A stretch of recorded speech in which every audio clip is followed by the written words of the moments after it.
baru bisa kita ucapkan kalau kita benar-benar tadi sudah tiba di dasar persoalan. Itu soalnya. Karena orang dia suka klaim, ini umur dari air saya itu di Perancis itu kira-kira udah 400 tahun.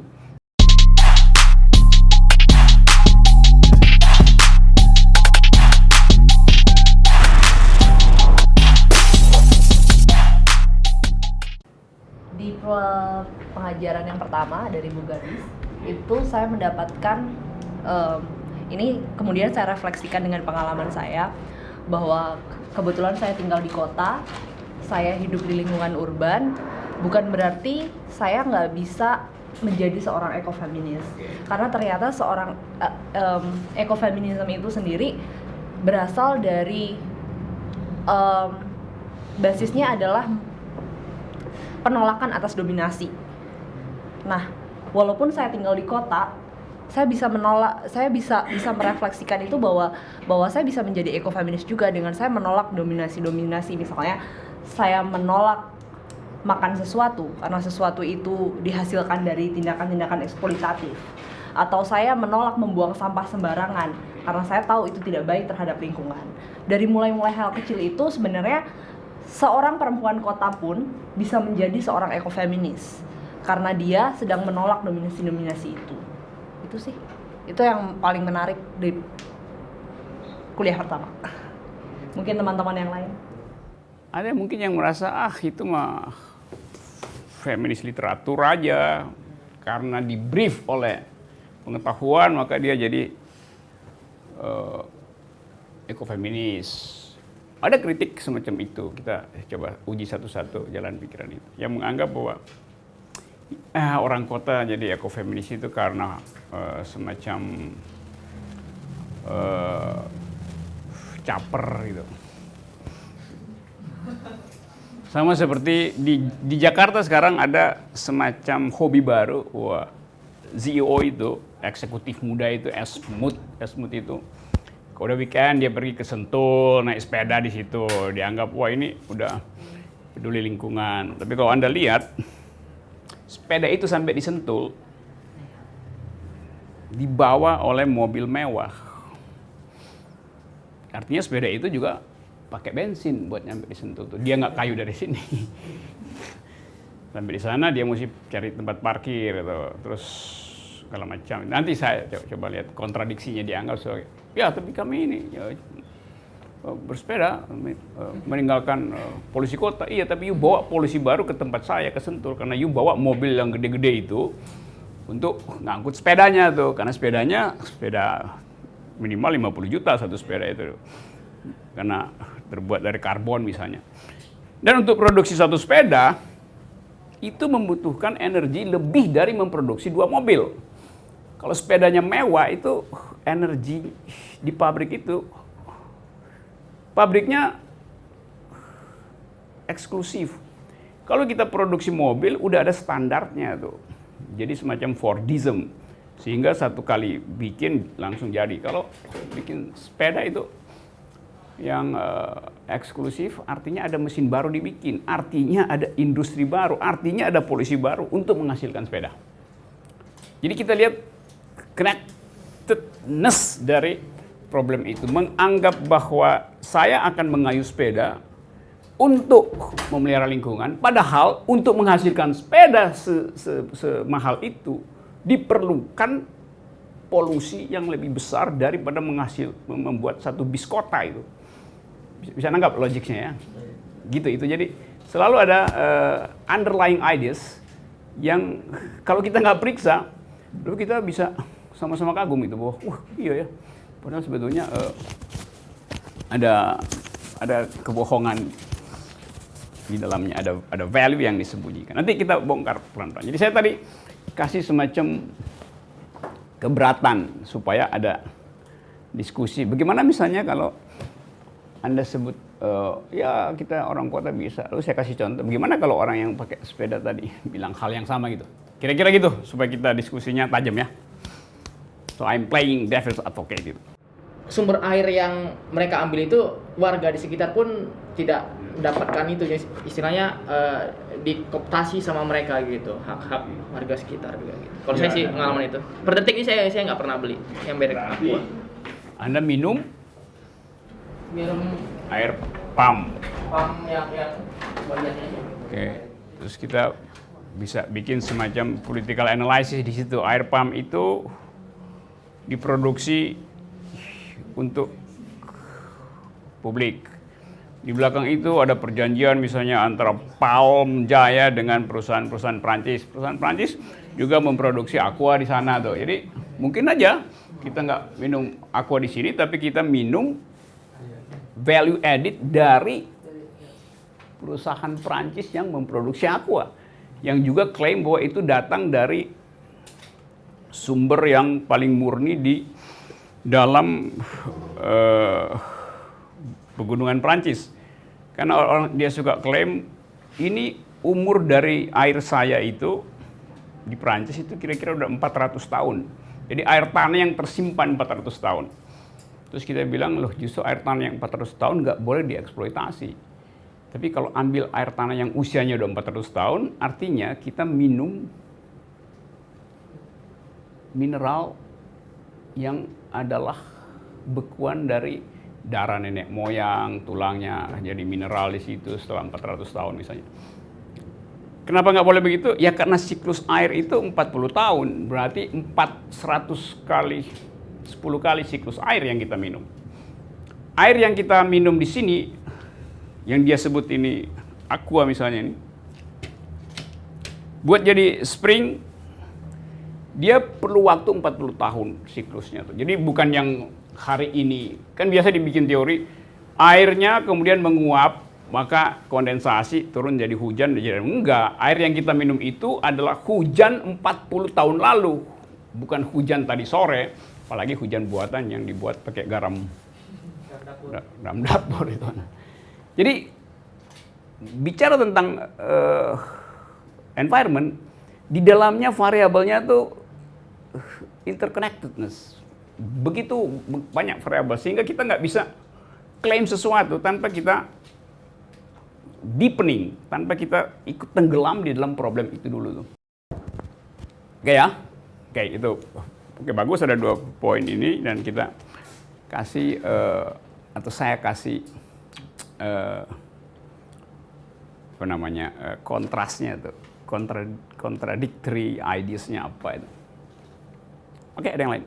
Dalam hal lingkup kecil, baju kan juga merupakan dari keluaran dari pabrikan gitu kan. Artinya kalau kita kritisi atau kita gali semakin dalam gitu ya, kita nggak bisa lepas gitu dari sesuatu yang menurut kita sejauh ini merusak ya atau yang mengeksploitasi gitu. Nah terus apa gitu dan bagaimana gitu? Ya, itu yang saya tanya pada saudara, bukan saudara tanya pada saya. Itu yang saya lemparkan untuk kita bicara. Kalau kau tanya sama saya, dengan mudah saya jawab, ada literatur, tapi kita nggak akan diskusi. Menurut saya yang sampelnya Bapak yang mengenai mobil tadi ya, bahwa kosnya akhirnya lebih besar daripada untuk, saya rasa, maaf loh Pak, ini mungkin sebelum sampai ke production item, kena ada bagian research-nya, terus harus di-approve, terus emisinya, efisiensinya berapa banyak, sehingga diambil toleransi, that's fine. Oke, ada economic of scale di situ, ada skala ekonomi. Oke, nanti kita bahas nanti. Tapi dari teman-teman yang ada, kebetulan mereka juga punya keinginan untuk berdaulat gitu ya ceritanya. Jadi mereka punya. Apa teman siapa yang mau berdaulat? Jadi Nanti ditangkap polisi. Oh. NKRI harga mati. Oke. mungkin anak-anak muda juga gitu ya, yang mereka ingin juga untuk oke, kita sadar bahwa kita kayaknya masih tergantung nih mungkin gitu ya sama industri, atau kita jadi, dan itu akhirnya ada dampaknya secara lingkungan sosial juga gitu. Akhirnya mereka membuat inisiatif oke, kita bikin sendiri gitu, misalnya baju atau misalnya makanan yang sehat, yang lokal atau segala macam itu gitu ya. Baju mungkin yang dari organic cotton dan lain-lain gitu. Dan hal itu banyak sekali gitu, kayak misalnya pewarnaan yang alami gitu supaya nggak merusak lingkungan misalnya gitu. Banyak sekali yang melakukan hal itu, tetapi pada akhirnya ketika mereka sudah sampai ke market gitu ya, mereka jadi kena demand-nya market gitu ya gitu. Terus jadi berhenti di situ gitu, terus jadi terjadi gap antara keinginan mereka yang sebetulnya seperti apa, dan akhirnya ya itu jadi kayak nggak akhirnya nggak sampai gitu. Di Tebet itu tutup semua sekarang, distro itu. Karena konsepnya tadinya indie, Pak, independent, desain segala macam. Akhirnya kalah oleh mass production itu. Oke, jadi nanti itu poin bagus juga. Jadi kadang-kala semacam ethics untuk revolusi, untuk memberontak, untuk berdaulat, dia kemudian masuk di dalam wilayah yang sebetulnya bisa kita deteksi sejak awal bahwa pada tingkat tertentu revolusi akan memakan anaknya sendiri gitu. Kan jadi begitu kan? Yang tadinya di Bandung segala macam masuk ke Jakarta. Dulu kan satu jalan Tebet itu produk alternatif semua kan. Tapi ya karena nanti kita bicara apakah itu, kan itu saya bilang itu karena hobi atau karena ada semacam dignity dan conviction yang kuat dari orang sehingga mau fight melawan komoditas, problem komoditas. Di situ kita bisa lihat, oh ternyata Anda gagal karena Anda sebetulnya cuma ingin mengambil keuntungan dari isu ekologi itu. Kan ada yang ya segitu. Sama dengan problem yang dialami oleh Vandana Shiva misalnya dalam soal protect agriculture itu macam-macam. Tapi oke, saya dapat. Jadi kita lihat ya, menjadi seorang ekofeminis itu membutuhkan analisa yang dalam, tajam, menghitung konsekuensi, dan bukan sekedar jadi ekofeminis yang fashionable itu. Fashionista, saya ekofeminis yang fashionista, hanya sekedar segitu. Jadi logik di belakang itu adalah waktu kita pindah dari anthropocentrism pergi pada biocentrism, seluruh etik kita itu berubah. Termasuk cara kita memberi harga, termasuk cara kita untuk memilih desain segala macam. Selama kita ragu-ragu untuk hijrah dari anthropocentrism pergi pada biocentrism, maka akan kena hukum seperti tadi tuh. Seolah-olah ingin berdaulat, tapi baru jalan 2 langkah udah balik pulang cari mama. Cari mama ya, bukan cari ibu saya bilang. Saya bilang cari mama, karena papa lagi di rumah sakit.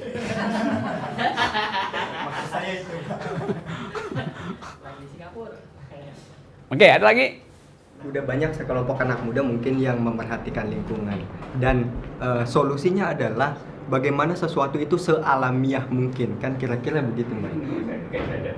Nah, tapi maksud saya yang alami-alami itu pun jika dikritisi lagi pasti itu terdapat sesuatu yang menurut kita ya bisa jadi juga merusak lingkungan, kan begitu. Kan pada akhirnya begitu permasalahannya. Kalau kita pengen mengkritisi lagi gitu loh. Nah, lantas kira-kira apa lagi nih selain itu gitu loh. Saya mau menambahkan dari Dedi ini.